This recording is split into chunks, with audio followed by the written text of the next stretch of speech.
네, 안녕하세요. 준희쌤입니다. 오늘은 일상생활 및 개인활동 지원에 대한 내용을 요약 정리해 보도록 하겠습니다. 표준 교재는 339페이지부터 397페이지까지 정리해 보도록 하겠습니다. 먼저 일상생활 지원의 기본 원칙에 대해서 볼게요. 대상자의 욕구를 파악하여 요구에 맞는 서비스를 지원하시고요. 대상자와 신뢰관계를 형성하고 그리고 안전을 최우선 하셔야 됩니다. 스스로 할 수 있는 것은 스스로 하도록 격려하고 물품 사용 시 대상자의 동의를 얻고 함부로 옮기거나 버리지 않도록 합니다. 그리고 서비스 제공에 대해 상세하게 우리는 기록을 하셔야 돼요. 그리고 환경 오염을 최소화하기 위해 일회용품을 사용하지 않도록 합니다. 자, 이제부터 식사 준비와 영양 관리에 대해서 보도록 하겠습니다. 식사 준비의 기본 원칙은요. 1번 대상자와 함께 식단을 정한다. 그래서 대상자 중심으로 우리가 서비스를 제공하는 사람들이기 때문에 보호자와 함께 정한다 하면 틀린 거예요. 그래서 대상자와 함께 정한다고요. 그 다음 대상자의 식사와 관련된 특이사항을 항상 기록합니다. 정확하게 기록하시고요. 세 번째, 혼자 사는 대상자는요. 한 번에 섭취할 수 있는 양만큼씩 나누어 준비하고요. 네 번째, 식재료나 관련 물품의 구매 시 대상자와 충분히 상의한 후 결정합니다. 다섯 번째, 식재료를 구입한 영수증과 잔도는 대상자에게 전달하고 관리를 지원합니다.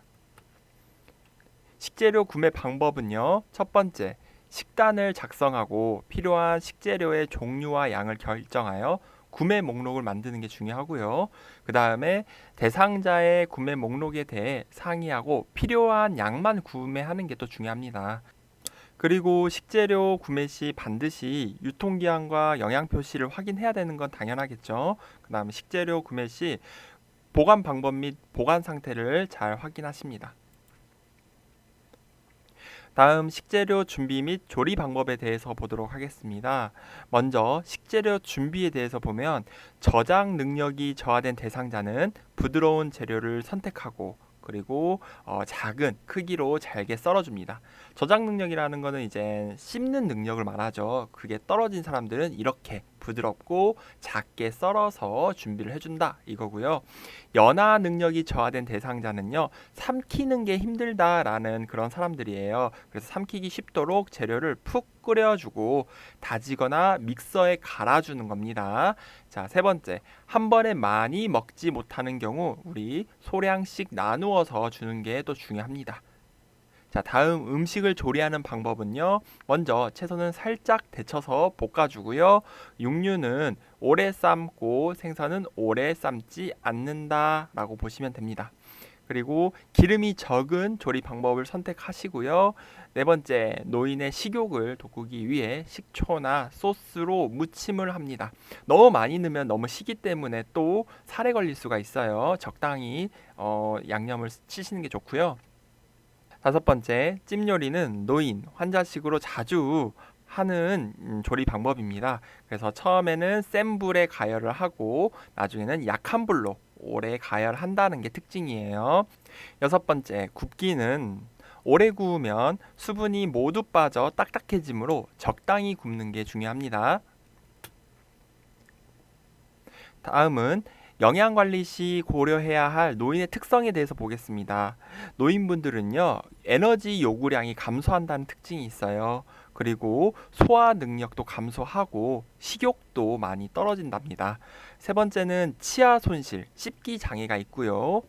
네 번째는 감각 기능이 저하돼요. 여기서 말하는 감각 기능은 후각이나 미각을 말하겠죠. 후각의 기능이 떨어지고 냄새 잘 못 맡고요. 음식의 냄새를요. 그 다음에 이제 미각 같은 경우는 이제 신맛과 쓴맛은 잘 느끼는데 어때요?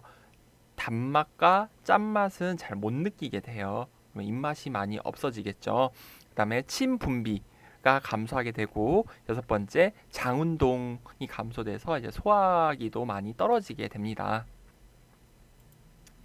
그럼 우리가 노인의 영양 관리 시 고려해야 할 영양소는 무엇이 있을까요? 첫 번째, 열량은 과잉 섭취되지 않도록 합니다.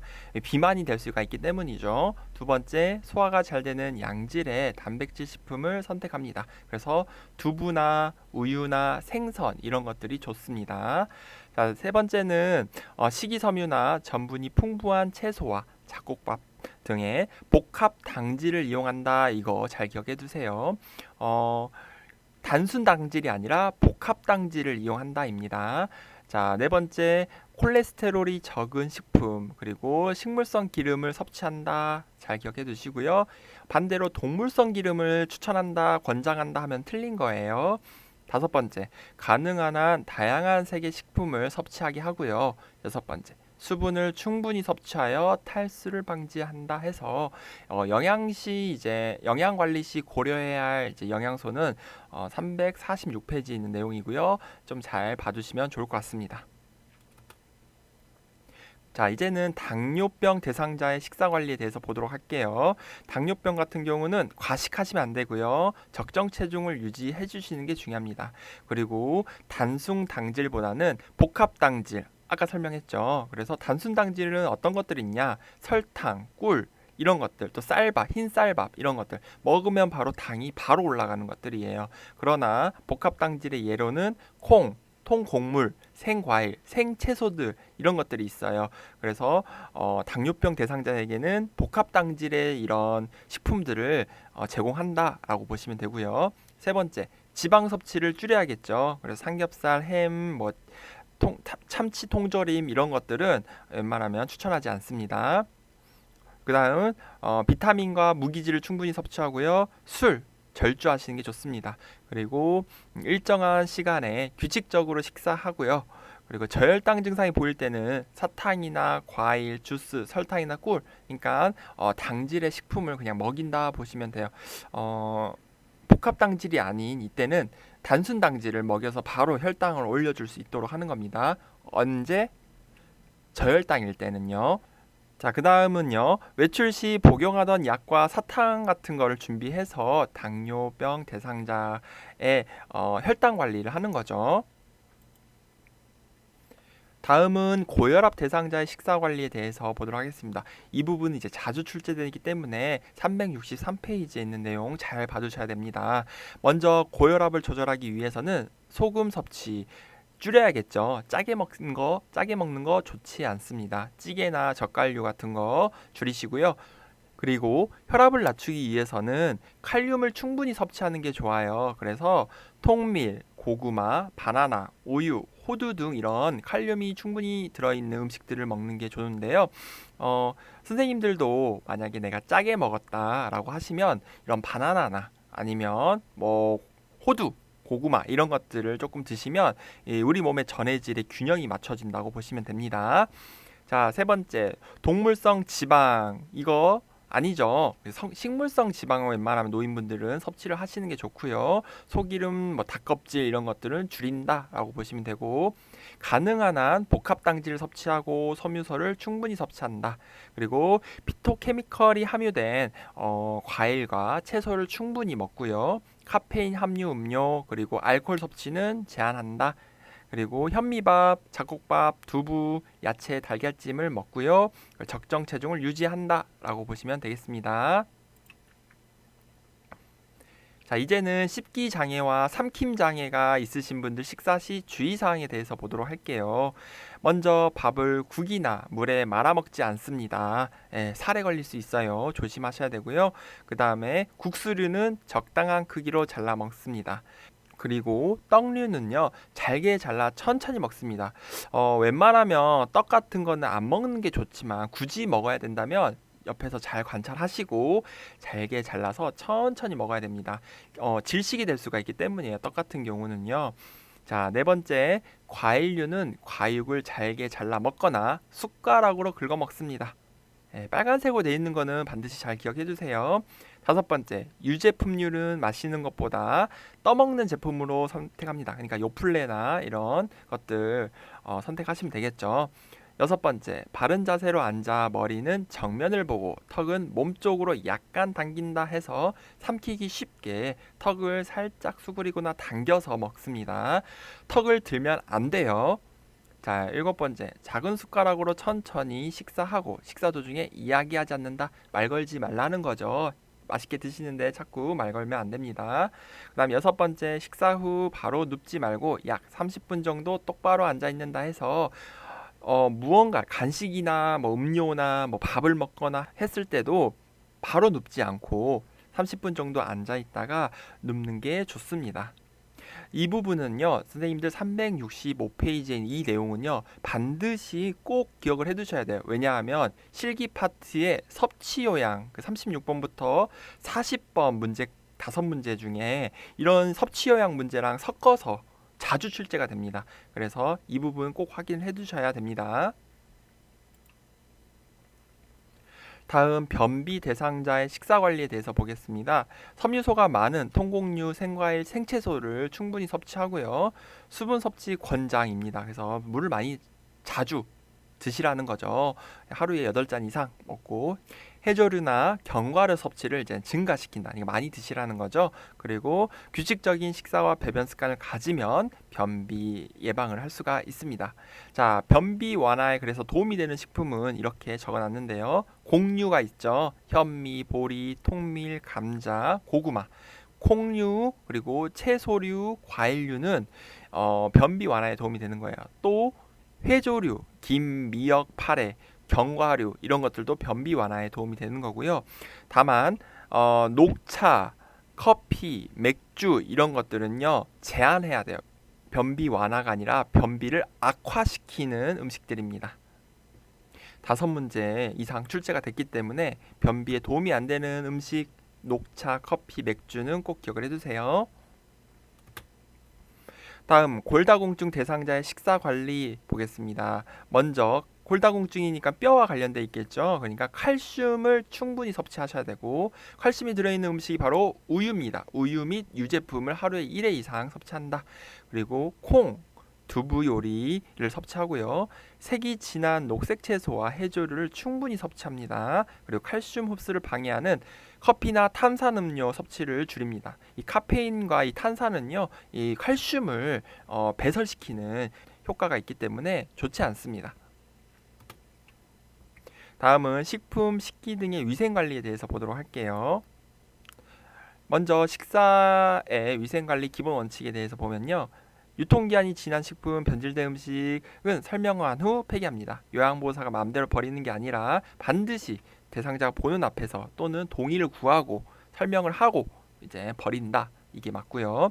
두 번째, 냉동식품을 해동시켰을 경우 다시 냉동시키지 않습니다. 그렇죠? 부패할 수도 있고 또 이제 대장균이나 이런 식중독을 유발시킬 수 있기 때문에 다시 냉동시키지 않습니다. 다음, 뚜껑 또는 포장을 개봉한 식품이 남았으면 다른 용기에 담아 냉동해서 보관합니다. 네 번째, 조리된 음식이 남았을 경우 냉장 보관하되 가급적 빨리 섭취합니다. 다섯 번째, 모든 식품을 다루기 전과 후에 손을 깨끗하게 씻는 게 원칙입니다. 다음은 식품별 보관 방법에 대해서 보도록 하겠습니다.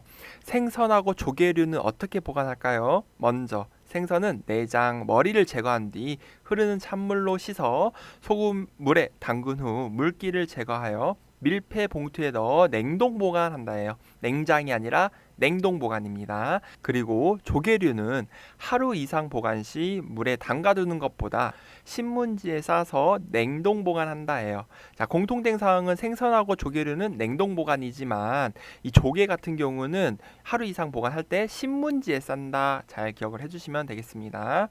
자, 채소 같은 경우는 시금치 등 잎채소는 세워서 보관한다. 이 빨간색으로 되어 있는 거는 기본적으로 선생님들이 꼭 알고 계셔야 됩니다.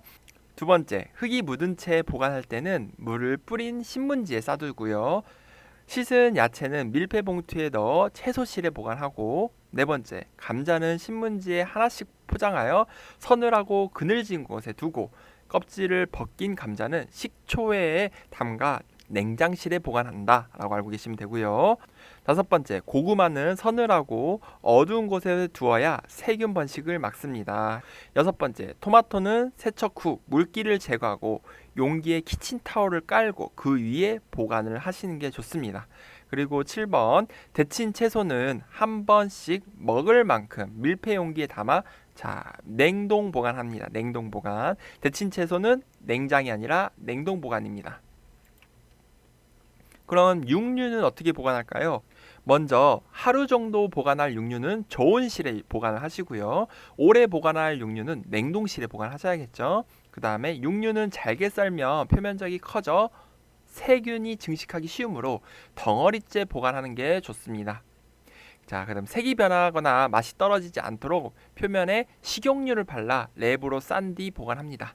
코팅을 하는 거죠. 그 다음에 냉동 보관할 때는 제일 윗칸이나 냉동실 안쪽에 넣어주는 게 좋고요. 닭고기는 냉장 보관 시 술과 소금으로 밑간을 해두면 오래 보관할 수 있다. 이런 것들 잘 알아두시면 되겠네요. 달걀 같은 경우는 신선도 유지를 위해 둥근 부분이 위로, 이거 잘 기억해 두세요. 둥근 부분이 위로, 뾰족한 부분이 아래로 향하게 합니다. 그리고 표면에 보호막이 제거되어 변질되기 쉬우므로 비비면서 씻지 않습니다. 다음은 과일에 대한 보관 방법에 대해서 볼게요. 열대 과일은 실온에서 보관해야겠죠. 그래서 열대 과일의 종류는 파인애플, 오렌지, 바나나 이 정도만 알고 계셔도 돼요. 얘네들은 실온에 보관하는 겁니다. 후숙 과일들은 뭐가 있나요? 토마토, 복숭아, 무화과, 망고, 키위, 아보카도 이런 것들은 후숙 과일에 해당이 됩니다. 놔두면 알아서 실온에서 익죠. 그 다음에 일반 과일은 냉장고 야채실에 보관을 해야 된다는 거고요. 그 다음에 수박은 적당한 크기로 잘라서 밀폐 용기에 넣어 냉장 보관한다 입니다. 그리고 포도는 오래 먹는 것은 씻지 않고 신문지에 싸서 채소실에 보관하고요.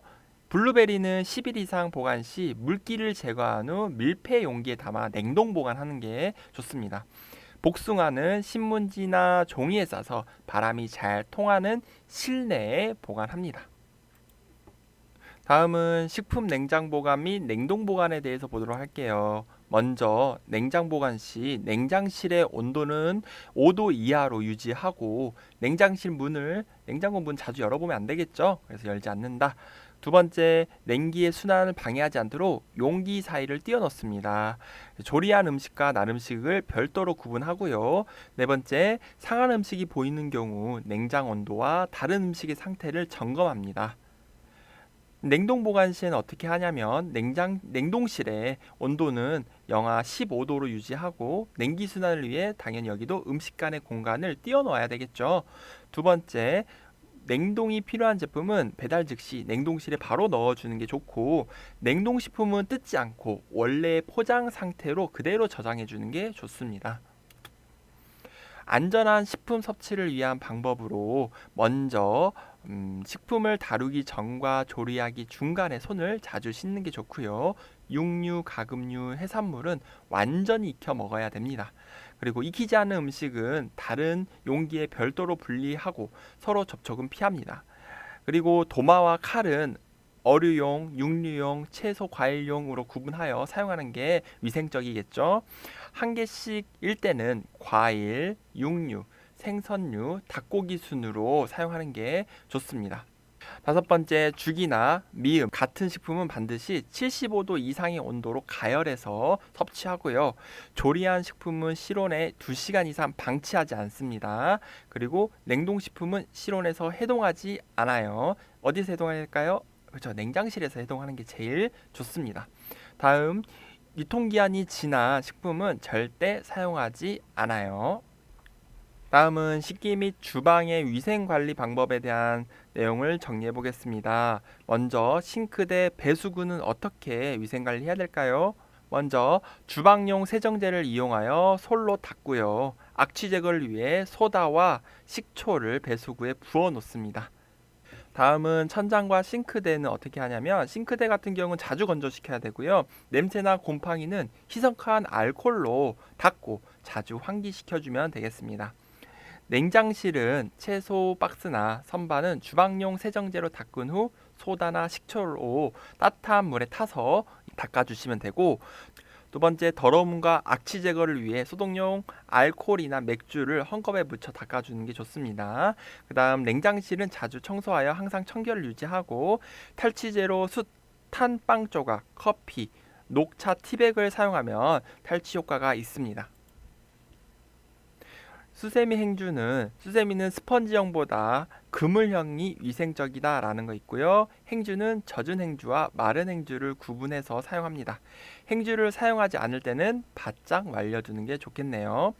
그 다음 그릇하고 식기류는 어떻게 관리하냐면 씻은 식기류는 행주로 닦지 말고 물기가 건조되도록 어긋나게 엎어 놓는다 해서 겹치게 넣는 게 아니라 조금 어긋나게 해서 틈을 주는 거죠. 그래서 잘 건조되게 하는 거고요.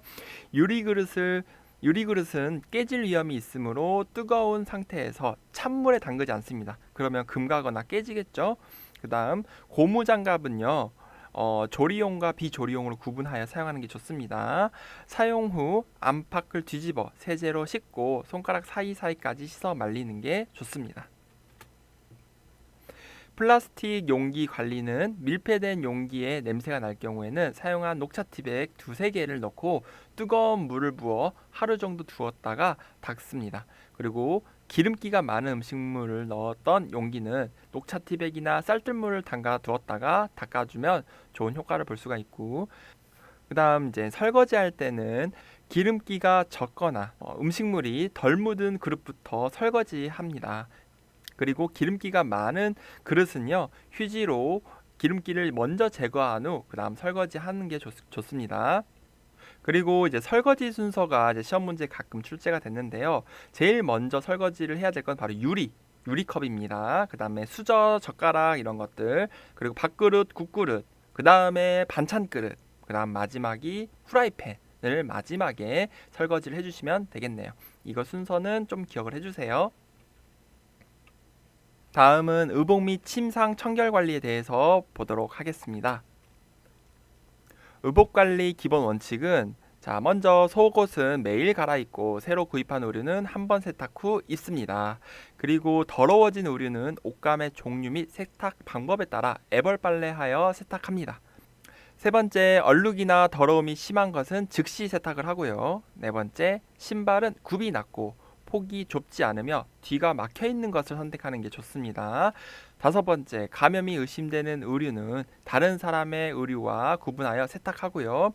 여섯 번째, 의류를 버릴 때는 대상자에게 반드시 동의를 구합니다. 일곱 번째, 평소에 입은 옷은 꺼내기 쉽도록 서랍의 앞쪽에 정리해 주는 게 좋고요. 여덟 번째, 의복은 가볍고 느슨하여 보온성이 있는 것을 선택하는 게 좋습니다. 그리고 저녁에 외출 시 밝은 색이 들어간 옷을 선택하게 하고, 양말은 미끄럼 방지 처리가 되어 있는 것을 선택해서 낙상 예방을 해주는 게 좋죠. 그 다음 속옷은 피부를 자극하지 않고 흡수성이 좋은 소재를 선택하는 것이 좋습니다. 침상 청결 관리의 기본 원칙에 대해서 보면요. 대상자의 동의를 얻어 침상 정리정돈한다. 그리고 대상자가 넘어지지 않도록 발에 걸리는 물건을 잘 치워주고요. 요양보에 필요한 물품은 손이 닿는 위치에 두고 나머지는 잘 치워둡니다. 그리고 수납용기 물건의 이름을 적어서 물건을 찾기 쉽도록 정리를 잘 해두는 게 좋겠죠. 그럼 친구는 어떤 걸 선택하고 정리는 어떻게 해야 될까요? 이불 같은 경우는 두껍고 무거운 것을 피하고요. 따뜻하고 가볍고 부드러우며 보습성이 있는 것을 선택하는 게 좋습니다. 이불 커버는 감촉이 좋은 면 제품을 선택하시고, 이불은 자주 햇볕에 건조시켜서 일광소독 하는 게 좋아요. 햇볕이 가장 많을 때 오전 10시부터 오후 2시경까지 사이에 해주시는 게 좋고요. 양모, 오리털, 이불은 그늘에 말려 주십니다. 그 다음에 요 매트리스는 어떤 걸 선택하냐면 단단하고 탄력성이 있는 것을 선택하시고, 지지력이 뛰어나며 습기를 배출할 수 있는 것을 선택하는 게 좋습니다. 린넨유는 그럼 어떤 걸 선택하냐? 린넨유는 시트나 베개나 커버 이런 것들을 말하죠. 그래서 시트의 크기는 주름이 생기지 않고 한 장으로 매트리스 밑에 접어 넣을 수 있는 크기가 가장 적절하고, 그 다음 시트의 소재는 튼튼하고 흡수성이 좋은 옅은 색의 면 소재 많이 나오죠. 그리고 소재가 두껍고 풀을 먹이거나 재봉선이 있는 것은 피합니다. 이유는 이것이 욕창의 원인이 되기 때문이에요. 네 번째, 와상 대상자는 3일에서 5일에 한번 세탁하여 햇볕에 말리고요. 다섯 번째, 더러워진 시트는 수시로 교환합니다. 자, 그 다음 베개는요, 습기를 흡수하지 않고 열에 강한 촉감이 좋은 재질을 사용하고요.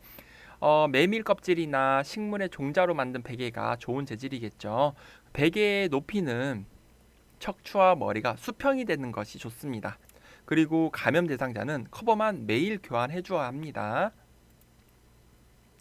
자, 그러면 우리가 세탁은 어떻게 할까요? 세탁의 기본 원칙 먼저 보겠습니다.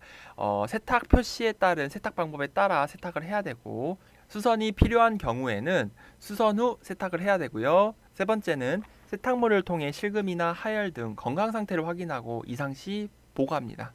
그리고 세탁 시간은 섬유의 종류와 오염의 정도에 따라 조절하고, 세탁물은 옷감의 종류와 색상, 세탁 방법에 따라 분류하여 세탁해야 합니다. 다음은 세탁 방법에 대해서 보도록 하겠습니다. 오염이 심한 경우에는 바이오 세정 세제나 고형 비누로 가볍게 문지른 후 불리고요. 두 번째, 본 세탁 전에 애벌 세탁 코스로 오염 물질을 미리 세탁합니다. 오염된 빨래와 와이셔츠 소매 및 목 부분은 얼룩 제거제를 묻혀 살살 비벼주면 됩니다.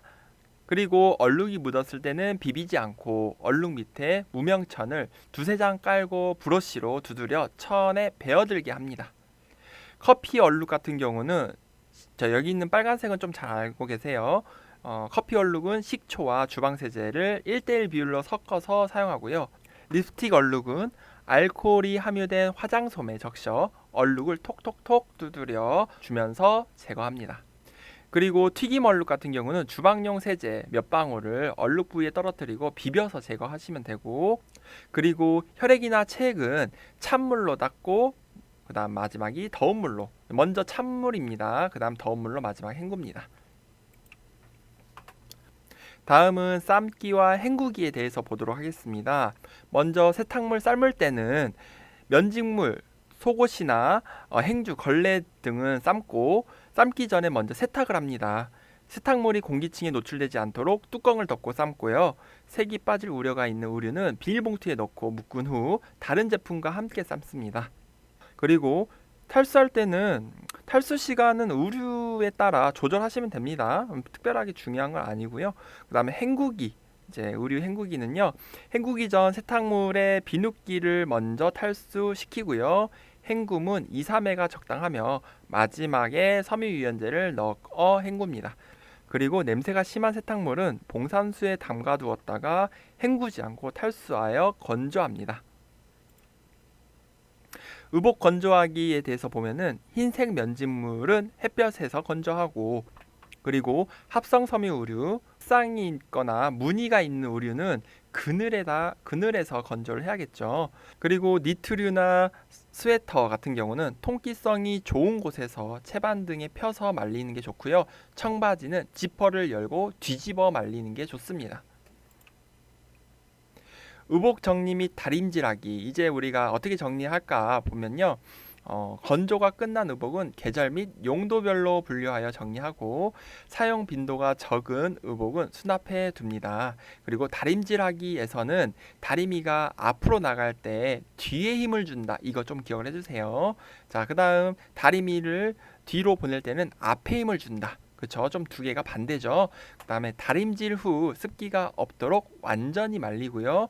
풀 먹인 천이나 스프레이식 풀을 사용할 때는 천을 깔고 다린다.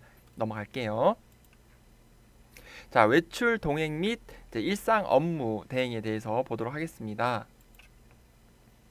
먼저 개인 활동 지원 시 외출 동행 방법에 대해서 볼게요. 우리가 대상자 외출 동행 전에는요, 외출 목적을 파악하고 상황에 맞는 외출을 준비하는 게 중요합니다. 그리고 외출 장소를 정확히 파악하고 교통 정보를 제공하고요. 그리고 외출 시 필요한 준비물이나 개인 소지품을 점검합니다. 그리고 대상자가 항상 다니는 병원과 대상자의 건강 상태, 복용 상태를 보호자에게 확인하는 것도 좋습니다.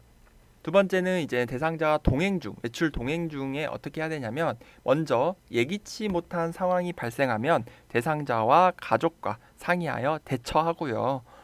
그리고 도봇이 보폭을 작게 하고 계단을 오를 때 몇 걸음에 한 번씩 쉬면서 천천히 가라는 거죠. 이동합니다. 자, 세 번째, 차량 이동 시 대상자의 몸을 요양보호사가 밀착시켜 탑승합니다. 그래서 선생님이 옆에서 지지를 해 주셔야 되고요. 이제 외출 동행 후 어떻게 하냐? 외출해서 돌아오면 얼굴과 손발을 씻고 휴식을 취하도록 합니다. 그 다음에 외출 동행이 의도한 대로 만족스러웠는지 대상자한테 물어보고 뭐 불만 사항이라던가 조금 힘들었다던가 이런 것들을 확인해서 다음 외출에 개선을 해주시면 되겠죠.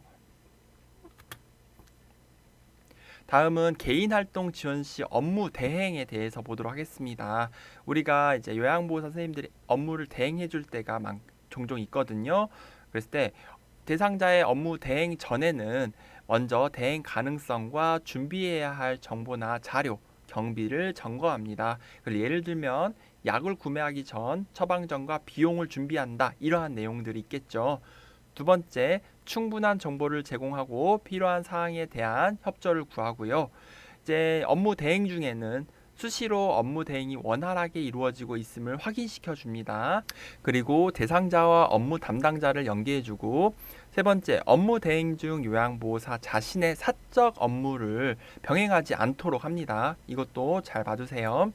그리고 업무 대행 후에 대상자에게 진행 과정 및 처리 결과를 알기 쉽게 전달하고, 이 업무 대행하고 나서 불만족하여 재요청 시 충분히 상의하여 다시 진행을 하시는 게 좋습니다. 다음, 안전하고 쾌적한 주거환경 관리에 대해서 보도록 하겠습니다. 먼저 안전한 주거환경 조성 방법에 대해서 보면요. 먼저 현관에 대해서 보겠습니다. 문턱이 있는 현관 같은 경우 경사로를 설치하고요. 조명은 현관 밖과 발 밑을 비출 수 있게 설치를 합니다. 그 다음 문고리는 열고 닫기 용이한 막대형으로 설치한 게 좋고요. 현관에 신발을 신고 벗을 수 있도록 의자를 놓아두습니다. 이거 잘 봐두시고요. 그 다음 거실 같은 경우는 출입구에 문턱을 없앱니다. 걸려 넘어질 우려가 있기 때문에 없애는 거죠. 두 번째, 거실 바닥에는 가능한 한 물건을 두지 않습니다. 세 번째, 비상시를 대비하여 응급호출기와 화재 경보를 설치합니다. 그 다음은 부엌과 식당에 대해서 보겠습니다. 먼저 싱크대 및 가스레인지는 대상자의 손이 닿는 높이로 조정하고요. 두 번째, 식탁의 높이는 대상자의 앉은 키와 휠체어의 높이를 고려합니다. 세 번째, 식탁보는 더러움이 눈에 띄는 밝은색으로 합니다. 그 다음 대상자의 방을 이제 안전한 주거 환경으로 조성하는 방법에 대해서 보겠습니다. 조용하고 햇빛이 잘 드는 남향 또는 남동향이 좋고요. 그리고 화장실이나 욕실은 가깝게 위치하게 합니다. 그리고 필요한 물품은 항상 손이 닿는 위치에 두고 창가에 물건을 두어 햇빛을 차단하지 않게 합니다. 대상자 방에 인터폰, 비상벨을 설치하는 게 좋겠죠. 그 다음 화장실과 욕실의 환경은 어떻게 되냐 보겠습니다. 양변기 및 세면대 옆에 안전손잡이를 설치하는 게 좋아요. 그 다음에 높이가 낮은 욕조를 설치하고 바닥에 미끄럼 방지 매트를 깔아줍니다. 화장실 바닥에 물기는 즉시 닦아내고 사용하지 않는 낮에는 이제 화장실이나 욕실을 환기시킨다 라고 보시면 돼요. 마지막으로 계단은요. 계단의 가장자리는 미끄러지지 않게 고무등을 대고요. 일직선 계단에는 한 번 쉬는 장소가 있으면 좋습니다. 다음은 쾌적한 주거 환경 조성 방법에 대해서 볼게요. 먼저 환기를 잘 시켜야 되는데 건강한 상태에 따라 창문을 열어 공기를 자주 환기합니다. 환기는 하루에 2-3시간 간격으로 3번이 좋고 최소한 10분에서 30분 정도 해주시는 게 좋습니다. 바람이 대상자에게 닿지 않도록 간접 환기 방법을 사용합니다. 그래서 최근 시험에 직접 바람이 닿는다라고 나왔는데 틀린 거죠. 자, 다음 환기하기 전에 대상자의 건강 상태, 날씨 등을 확인하시고요. 실내 온도의 쾌적한 환경은 어떻게 되냐? 일반적으로 여름에는 22도에서 25도가 좋아요. 겨울에는 18도에서 22도가 좋습니다. 이거는 이제 개인 차에 따라 다를 수가 있기 때문에 그거는 이제 어르신의 상태에 따라서 온도를 조절하시면 되겠고요. 국소 난방보다는 전체 난방이 바람직하다라고 돼 있죠. 자, 그다음 목욕 전후에는 외풍을 없게 하고 실내 기온을 따뜻하게 유지합니다. 자, 그러면 이제 습도는 어떻게 유지를 해야 될까요? 습도는 40%에서 60%가 적합하다. 이 숫자 좀 기억해 주세요. 습도는 40에서 60%가 적당하다. 그리고 낮은 습도에 같은 경우는 호흡기 점막과 피부 건조를 유발하고요. 높은 습도는 너무 불쾌하게 합니다. 이제 불쾌감을 유발한다라고 보시면 되겠어요. 자, 그다음 습기가 많은 곳에는 환풍기를 작동시키는 게 좋고요. 여름에는 제습기, 겨울에는 가습기를 사용하는 게 좋습니다. 소음은 큰 소리가 나지 않도록 소음 방지에 노력을 하시고, 다음 채광은요. 자연 채광 같은 경우 자외선에 의한 살균 효과가 있어 신진대사를 좋게 한다는 특징이 있고, 그리고 직사광선을 차단하기 위해 커튼, 블라인드 등을 이제 설치를 해서 사용하는 게 좋겠죠. 마지막으로 조명은요, 공간 전체에 고루 퍼지도록 용도에 맞는 조명 등을 설치합니다. 계단 높이를 잘 볼 수 있도록 천장에 조명을 설치하고, 이동 시 발의 움직임을 볼 수 있게 무릎 아래쪽에 보조등을 달아두시고요. 세 번째, 배설물 등을 치울 때는 간접 조명보다는 직접 조명으로 전체를 환하게 합니다. 네 번째, 야간에는 화장실, 계단, 복도에 조명을 켜두는 게 좋습니다. 자, 다음은 마지막 주제죠. 청결한 주거 환경 조성 방법에 대해서 보도록 하겠습니다. 우선 기본 원칙으로는 먼저 청소나 주변 정돈을 할 때 반드시 상의하고 동의를 구합니다. 물건을 옮길 때는 대상자에게 동의를 얻고 변경된 위치를 알려주는 것도 중요하고요. 세 번째, 대상자의 물건을 함부로 처분하거나 옮기지 않습니다. 네 번째, 창틀, 문턱 등 먼지가 쌓이기 쉬운 곳을 자주 청소해야겠죠. 그럼 침실부터 보겠습니다. 침실은 청소 시 진공청소기나 젖은 걸레로 먼지를 제거하고, 시트나 침구는 아침에 정리하고 낮에는 활동할 수 있는 환경을 만들어줍니다. 자, 화장실 같은 경우는 사용하지 않은 낮 시간엔 충분히 환기를 시키고요. 바닥은 일주일에 한 번 이상 소독제와 솔을 이용하여 청소를 해줍니다. 그리고 양변기에 물때 제거를 할 때는 솔에 식초를 묻혀 변기 안쪽을 닦아주고요. 그리고 배수구는 솔로 물때를 씻어낸 뒤 소독제를 희석한 물을 부어줍니다. 다음 쓰레기 관리는 어떻게 할까요? 쓰레기는 발생한 당일에 치우고 분리배출 후 정리합니다.